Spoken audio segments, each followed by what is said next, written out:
How's it going, everyone? Mountainspyder here, bringing you a brand new game and the first, hopefully, many episodes. I'm going to be looking at the mobile game ManaStrike. Now, this is a game that's very similar to Clash Royale, but the difference is that it's now using Magic the Gathering cards. It's produced by Netmarble, and I'm really having a lot of fun with it. Very simple concept, but very well executed, and it's a lot of fun to play, and it looks great. So, I've been playing this, quite frankly, for the last, I think, 2 weeks now. Sitting on my rank is 2,512. I got rank points. So I'm doing quite well. I've actually maxed out what I can get from the season. I'm sitting at the top 739 in the world. And I'm actually playing from Korea.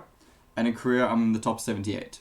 So I'm enjoying this game quite a lot. I'm playing not that much. I'm playing about maybe 30 minutes, 45 minutes a day in the mornings when I have some time. And I'm really having a lot of fun with it. So I want to share it with everyone and just, have some fun playing a great game. So for those of you who have watched my Pokemon videos, I'm going to be running these videos quite similar to that, where I'll look into decks, see how they play, and play them in ranked and see how they perform in ranked. So for those of you who are very new to this game, this video will be more of an introduction. My later videos, I'll be looking at the different decks and really going like road to ranked. So, very quick jump into the game, and then I'm going to play some replays and talk about it some more. So when it looks at this, you've got a deck of 7 cards, plus your Planeswalker, which makes 8. And you can see you've got a range of cards to select from that are based on the colors of your Planeswalker. At the moment I'm playing in a very nice Vraska deck, and I'm really having a lot of fun with it.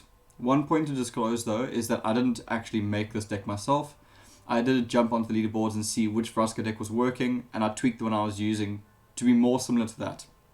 I think I was using the Charging Baroth instead of the Geralf's Messenger previously, and I found Geralf's Messenger such a great card. So this is the deck I've been using, and let's jump into some replays just to really showcase how I'm doing with the Vraska deck. So taking a look at the replays, I've had quite a lot of success with this deck. I was running that main Sorin deck with a Bright Mage quite recently, and I'm preferring this Vraska deck. So my most recent 5 games, I've had 1 defeat to 1, 2, 3, 4 victories. So I'm 4 for 1 with this deck, just looking at the last 5. And going down, I've had quite a lot of success with the Vraska deck. So let's jump into my most recent one, and then we can actually talk about how the deck performs and explain a bit more about ManaStrike. So, explaining a bit more about ManaStrike. This game is essentially a tower defense game where you've got your primary tower as well as 2 secondary towers.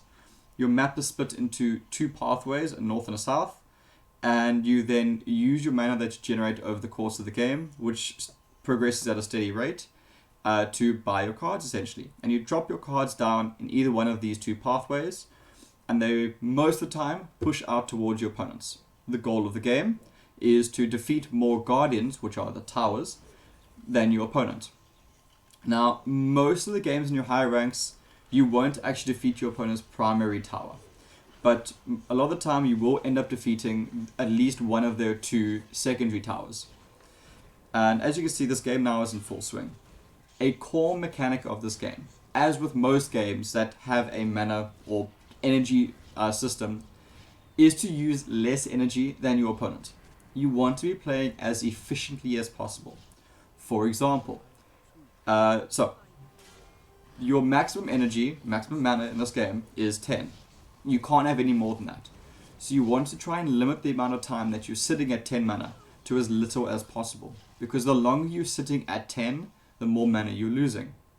So to use this as an example, if you drop a 3 mana card, your energy will go down. Your mana, I keep calling it energy now because of Pokemon. Your mana will go down from 10 to 7. Now, if you can force your opponent to use more than 3 mana to counter your card, you've got mana advantage, which means you can get more out and you can put more pressure on your opponent.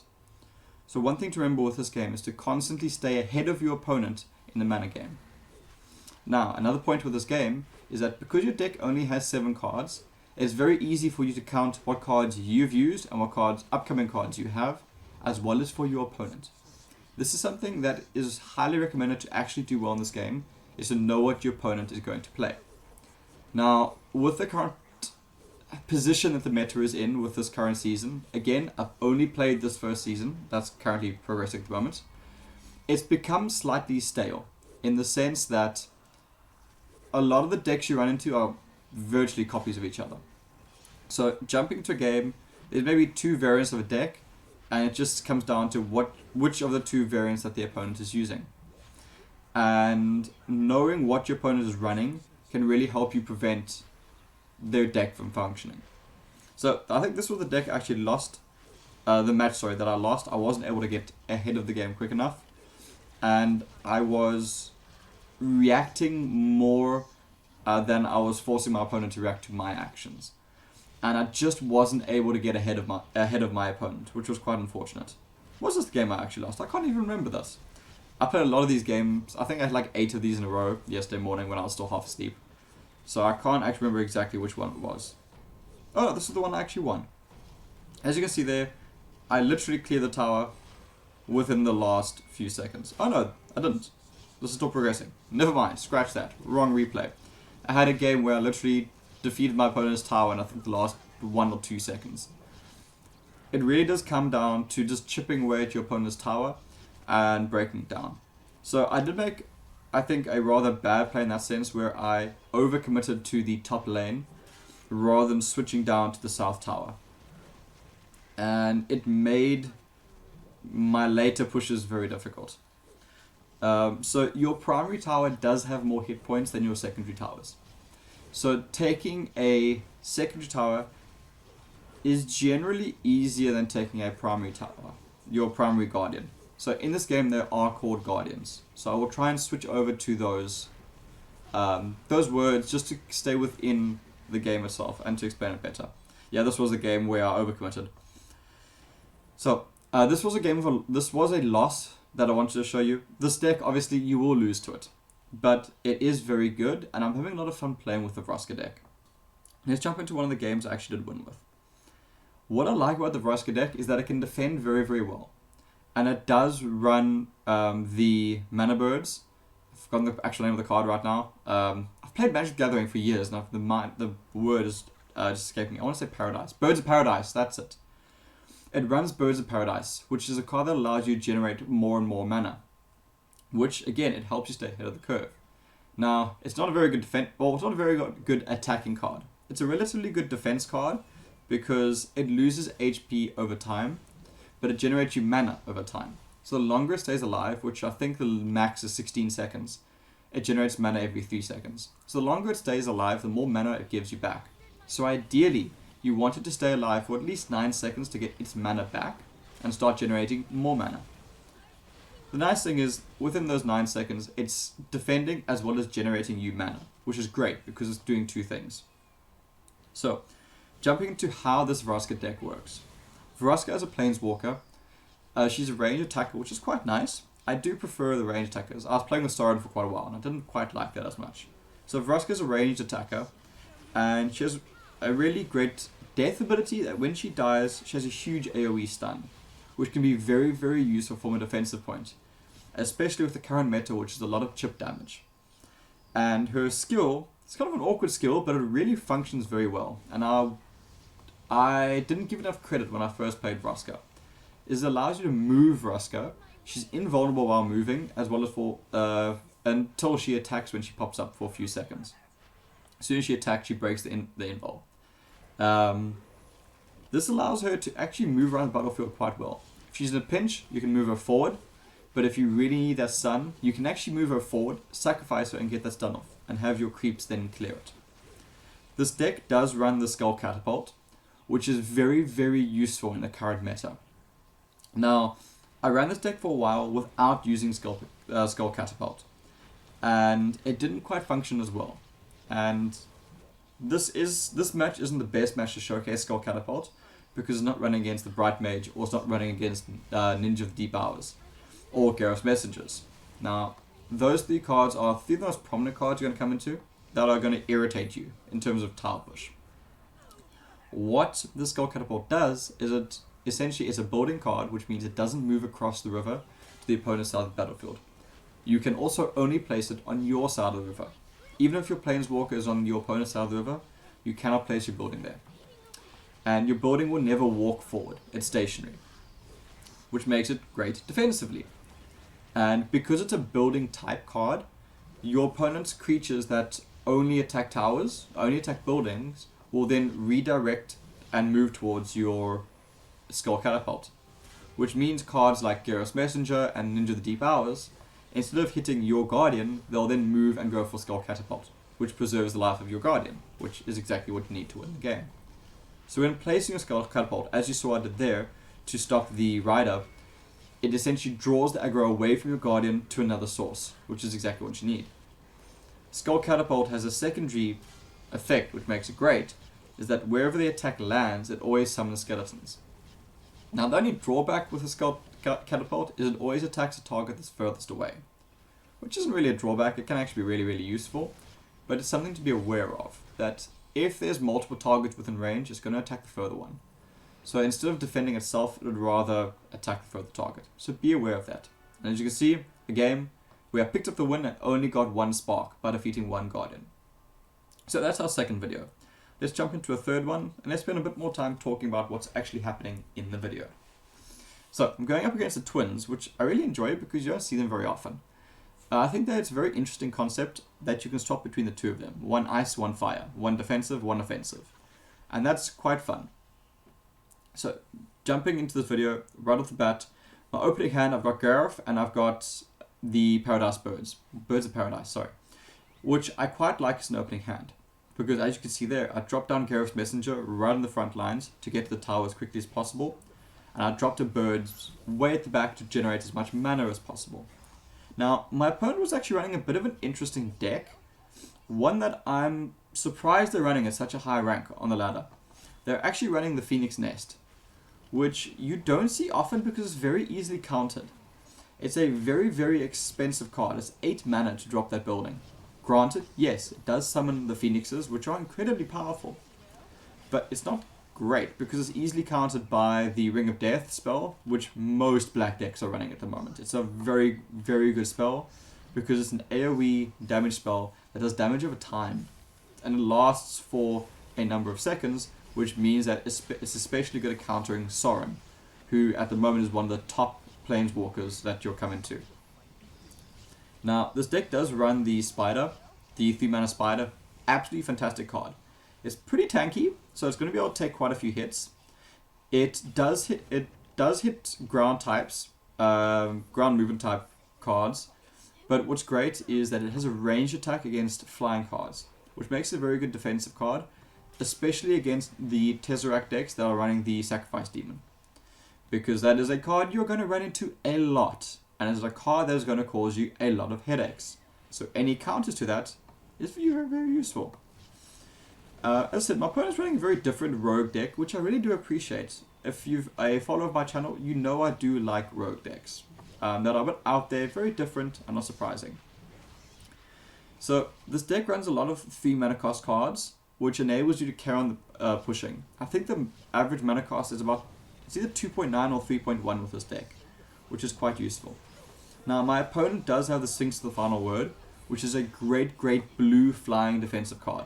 You drop it down, and as it enters the battlefield, it then confuses any cards within its area, which causes them to attack random targets. That is great, because it slows down your opponent and it gives you time to attack them. Sorry, not random targets, random allies, which is really, really great. Now, as you can see, I'm primarily using Garrus Messenger to push towards the tower. I'm not terribly concerned with Garrus Messenger's first life. If you're not familiar with the card, Garrus Messenger is a zombie type card for 3 mana, black card, that essentially walks forward and only targets buildings. When it dies, after a time, it stands back up again, as you can see right now. Now when it stands up again, it attacks faster and deals a lot more damage. You really want to capitalize off of Garrus Messenger when it revives for its second life. When it's around for its first life, it's mainly just there absorbing Guardian Fire, rather than actually dealing damage to the... Oh, sorry, that's the same game again. Rather than actually dealing any damage to the tower. However, its second life is when it deals a lot of damage. And what's important about the second life is at that stage is normally right in front of the tower. So when playing with the Gareth's Messenger, don't be too concerned with the first life. But when you are playing against Gareth's Messenger, try and drop a building on the first life to redirect it away from your Guardian. And so something like the 2-mana hook spell, the 2-mana hook creature from white, which essentially allows you to reposition it and pull it away from a tower, is great. A Guardian, sorry. And when it comes up the second time, you really want to have your push more or less by the tower to capitalize off Gareth's Messenger. So, jumping into opening hand, again, quite good. I've got myself the Birds of Paradise, and I've got myself my Messenger, which again you can see I open with again. My opponent goes in Historic Guardian, which is a great 3-mana drop. It's super tanky, and it just draws some fire off of your tower, off of your Guardian. Now, it doesn't do anything against Gareth's Messenger, because Gareth's Messenger does not target creatures. Now, I was able to get my Skull Catapult out early, which most likely too early in most cases. I did get very lucky with it because the Skull Catapult does do AoE damage. So I ended up taking out my opponent's Ninja of the Dark Hours without actually hitting him. And as you can see there, it was able to take out my opponent's Planeswalker even though it wasn't targeting it. So the AoE of the Skull Catapult is fantastic, and I wouldn't be surprised if it gets decreased in the near future. But it is a great card.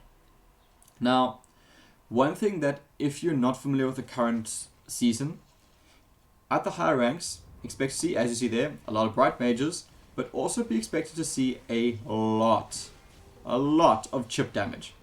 Very rarely will you see your opponent building up a big push and pushing into it. A lot of that comes, there's the card that I was talking about, being able to move Gareth's Messenger away. Now, a lot of that comes with, it's a lot easier to stop a big push. As you can see there, I had a relatively good push going, and my opponent drops the Phoenix the Final Word, my push is gone. So it ends up being more mana efficient to go for chip damage. So I think that was actually a bad play that you saw there, was that I dropped my Skull Catapult into a very close position to try and stop the push, and it got maybe one shot off before it got knocked down. You want to try and get more value out of it than that. As you can see there, I'm constantly just chipping off damage, using the Ring of Death and using Gareth's Messenger, just to constantly take that damage. And if you can use that Ring of Death, which is your 4-mana spell card dealing AoE damage in an area, to get rid of your opponent's Bright Mage, who is a pain because it can attack at long range from the other side of the river and knock down your Guardian. If you manage to knock it down, as well as get chip damage off on your tower, opponent's tower, that's great. Now, as you can see, it's slowly pushing down. I'm not concerned with Gareth's Messenger going down, because I know in about 10 seconds he's going to stand up again. And I know my Gareth's Messenger deals plus minus 400 damage, which will one-shot that tower. And my opponent didn't have any defenses there because they're trying to push my top tower. And by summoning ghosts and by dropping ninjas. It's not enough. You need to commit more to that, because this Vraska deck does defend very, very well. And it uses the 1-mana summon creature, which summons 3 of the creatures, and those 3 piddly spiders, always forget their names, which is great counter against Ninja of the Night Hours, as well as the Summon 5 Ghosts. So, another victory with this deck. So I think we've seen enough replays now. Let's jump into a live game and see how it goes. As I said, the Vraska deck I'm liking a lot. I played Chandra for quite a while, and I played Sorin for quite a long time, and I got quite far on the ladder with Sorin. However, I found that Sorin does quite badly against Tezzeret, I think that's his name, the blue-black deck. Struggles quite a bit against that. And I'm feeling like there are enough people playing as Sorin on the ladder already that there tend to be a lot more counters out there because of that. Less people are running the Vraska deck, which means less people are prepared to face the Vraska deck. Okay, I'm going in the Tezzeret deck now. This is most likely to be the Summon Hunger Demon, I think it is, that sacrifices all his friends to become super powerful. The Vraska deck can actually handle it quite well with a Spider and a Skull Catapult. So let's see how we go. Opening hand, I can see I already have a Gareth's Messenger, which looks good. I straight away want to go into this and get pressure on, because I know I'm going to struggle against my opponent's deck. Now, I've got a Ring of Death, so if I'm super quick with Ring of Death, can actually Yes, counter my opponent's demon. I missed the proc on the tower, which I'm a bit sad about, but I am very happy being able to counter that card for my opponent. And again, I'm just keeping my mana advantage up, and I'm keeping the push on my opponent. And I'm getting that chip damage off slowly but surely. I actually dropped birds a little bit early there. I should have dropped it a little bit later so that I could have fought off the guardian on my side of the river. I'm going to get Skull Catapult up now because I want to start a push and start going towards that bottom tower again. So I want to go into another... I'm getting ready for... Ah, man, I misclicked there. Okay, it's fine. They didn't get it out. Okay, let's get another Garrus Messenger out. Let's get another Birdway at the back. And I want to get ready because I feel like I'll be able to counter... Ah, I think I just missed the proc. Yeah, I just missed it. Damn, that's unfortunate. I was just too slow. I knew it was coming and I just wasn't quick enough with it. So now I need to get all my air defenses going. Oh, good play for my opponent. I can now hopefully get this up just in time. It's not going to be enough. Yeah, it's not going to be enough. That Dimension Doorway for my opponent was really, really good. And it hurt. So luckily I was able to get one of their towers down, which is great. And I'm getting there with using a lot of the slower cards. No! Don't cut me out now. Okay. So that was actually relatively good. I was able to defend very well against the demon, as well as get a tower down. So I'm very, very happy with that interaction. Now, I know there are demons on the way. So I need to be very, very careful because it's most likely going to be popping up their top. Unless he goes for the Dimension Doorway, and I don't know if I got it off in time. I didn't get it off in time again. I was too slow. Looks like my opponent knows it's coming now, so they're being a bit more prepared for it. Let's get Skull Catapult down. Let's get our Spider up. Let's get everything up for this defense. Because I know it's coming and I know it's going to hit hard. Let's get a Ring of Death out there. And I should have this. I want to get Vraska forward because I actually really want her to explode right now. Let's get our birds off in the background to get as much going. Let's get another Messenger down. Let's get another Spirit down. The thing is, I really want Vraska to go down because at the moment I need that stun desperately. Because I need to slow down this demon as much as possible. And they're actually going to get this off, unfortunately. I'm not going to be able to defend this tower. It's too much push. I'm not able to get Tesseract down, and what's happening is I can't stop him from dropping more creatures, which is getting very, very frustrating at the moment. Okay, I finally got rid of that push. Let's see if I can capitalize off it. Let's get another zombie down. I'm going to have to play this very quickly because my opponent's going to have a big demon coming on the way. And I dropped that spider too far forward, which is a problem. Okay, Dimension Doorway, they're going for a big push in the bottom here. Let's get some death up. Let's get Vraska, miss Vraska's proc going forward. Let's get the Spirit up to slow them down. That's looking pretty good. I'm going to be seeing a demon probably very soon. Yeah, here comes the demon. I wouldn't be surprised to see if they go for a relocate. Yep, there it goes. Again, it helps if it knows if you know what your opponent's going to be playing. Unfortunately, I think I'm too far behind to actually make any push forward. Because at the moment I'm busy dropping stuff just to slow down than to actually kill. And I don't think it's going to be enough. My Ring of Death wasn't enough. And I'm not able to actually get attacks off. Unfortunately, I had to burn a lot of Vraskas to even get this far. And I'm starting to feel it. Okay, I was able to draw the game out long enough for a draw, which I'm actually happy with because that was a very tight game. I had a good start, but I just wasn't able to get enough momentum going. I think I wasted quite a bit of mana there trying to counter the Hunger Demon. I think I should have gone just for more offensive. The first time I countered it, which was great, I got it off early enough. But you basically have to drop your Ring of Death as soon as those, they're not called Oculuses, but as soon as those 5 blue mana creatures pop out, your Ring of Death basically has to drop immediately, otherwise you're not going to get it off. So let's jump into a second game, and hopefully I can actually get a win.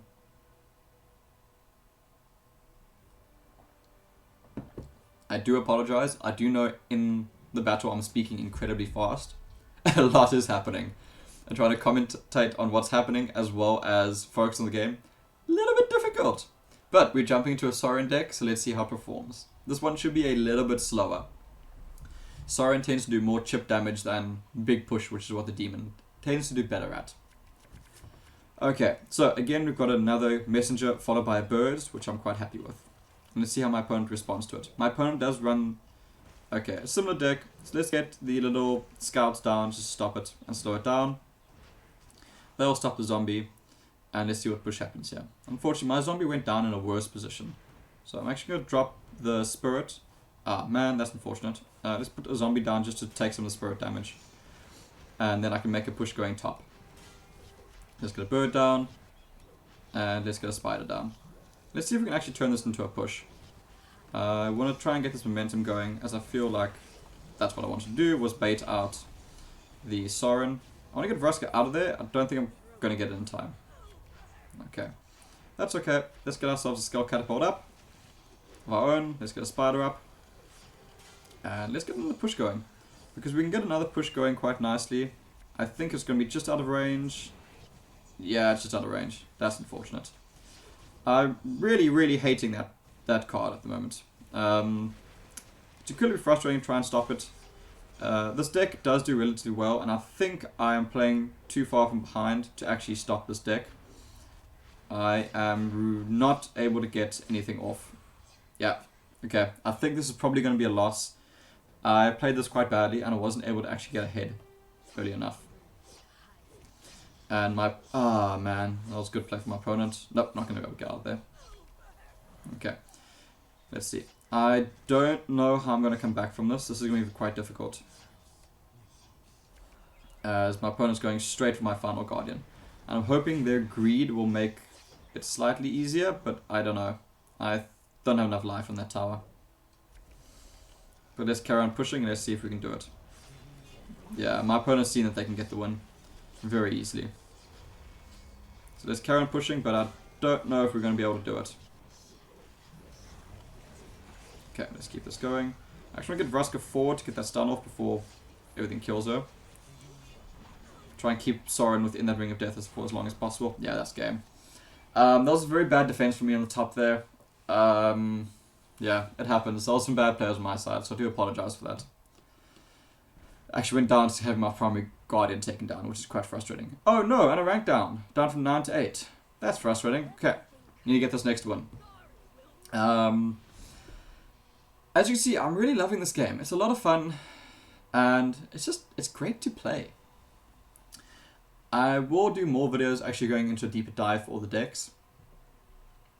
There's, I think, 6 days left of the current season, so it's not that much longer. Until hopefully we can see some new decks emerge. Because at the moment, you're running into the same deck constantly, which is not a lot of fun. I think that this game might be a dud, and I might be booted back to the search menu. Yeah, I figure. Okay, let's jump into one more. And I think this will be the final one. It's just an introductory video to this game.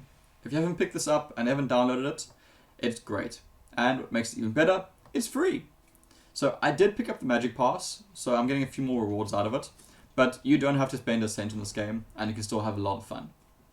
Ooh, jumping against an Ajani. You don't see a Ajani very often. This is going to be fun. Okay.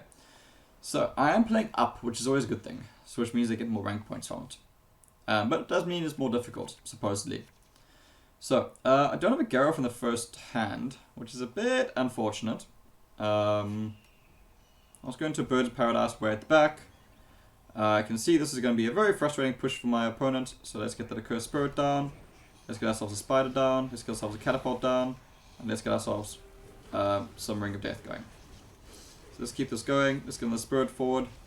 And let's maybe turn this into a push. If I can get a Messenger down run from the tower, this can actually be quite a nice push. Yeah, just didn't get enough time to save my Vraska, but I'm okay with that. I probably should have moved Vraska back, but at least I'm getting a Messenger right in front of the tower to get some chip damage off. Now, I do think I need to get a Spider out because I was actually presuming that my opponent would go for a bit more, but they didn't. So I think I'll also hold off a little bit, get some mana back, let this little push do what it does. It's not going to be much, but let's see. The AoE attack from the Spider is actually so great. Let's get another Skull Catapult up, let's get another Ring of Death up, let's get Vraska down, let's get a Spirit to slow them down. Okay, so this is looking pretty good. Let's get some Scouts just to take down Johnny. Oh, I didn't actually need them. Okay, again, let's turn this into a push. That's the great thing with the skull catapult, is you can turn it into a push quite easily. Oh, okay, well I'm actually really okay with that hook. I don't want to overcommit to this push. Let's just let this go down. I want to get a bird down the background, try and get ahead in mana. I feel like I'm a bit slow on mana at the moment. And I know how frustrating that hooker can be on my cards. Okay, I only got one attack off with Gareth, which is a bit unfortunate. Let's get our Skull Catapult up again, get our Spider up again, and again let's get a Circle of Death down, because I know they're going to push into this. Okay, let's see if we can turn this into a bit more of a successful defense, and now turn it from a successful defense into a successful offense.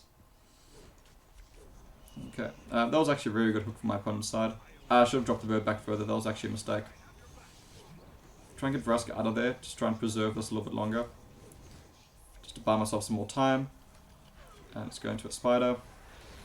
Let's go into a Spirit. Let's get Vraska down. And let's keep this going. Again, as we keep this chip going, get Gareth down. As soon as I have Gareth in my hand, I want him on the field. I don't want Gareth sitting in my hand. He literally needs to be going out constantly. Let's get a Spider down to tank some tower damage, and we should have it. So immediately I want to get going on the second tower, to keep the pressure on my opponent. I don't want them to have any time to breathe. Okay, Skull Catapult out as forward as possible, and let's just keep this pressure going. I don't think they'll be able to get to the tower in time, and that will be a win, which is a great way to close up this episode. So, if you have not downloaded this, it's definitely available on Android. As far as I know, it's available on iOS. Don't quote me on that. But it's definitely available on Android. I'm playing on an S7, runs beautifully. I've had no problems. This is a game I would highly recommend. I'm not sponsored by Netmarble, I have no affiliation to them or the game itself. It's just a game I'm really, really loving. Same as Pokemon TCG Online. No affiliation, I'm loving it. So, honest opinion, I really am enjoying ManaStrike. It's a lot of fun. I'm a huge fan of Magic the Gathering. I have been a huge fan for many, many years. And this is actually a really good Magic the Gathering game. So, highly recommend it. It's on Android, it's free. Give it some time, and with that, we're back up to rank 9. Thank you so much for watching, everyone. You'll certainly see more video of these in the future, diving into the decks, seeing how it's going, and meta advice. I'm trying to get up to the top 500 in the world. I'm getting there. I'm close, I promise. I'm close. So, the aim of this is going to be more often than not road to ranked, as I want to break that top 500. I'm sitting at 721 in the world, and I'm sitting at 77 in Korea. So I'm getting there. I want to break top 50 in Korea and top 500 in the world. Those are my goals. Let's see if we can get there. Thank you again for watching, everyone. Cheers. Enjoy.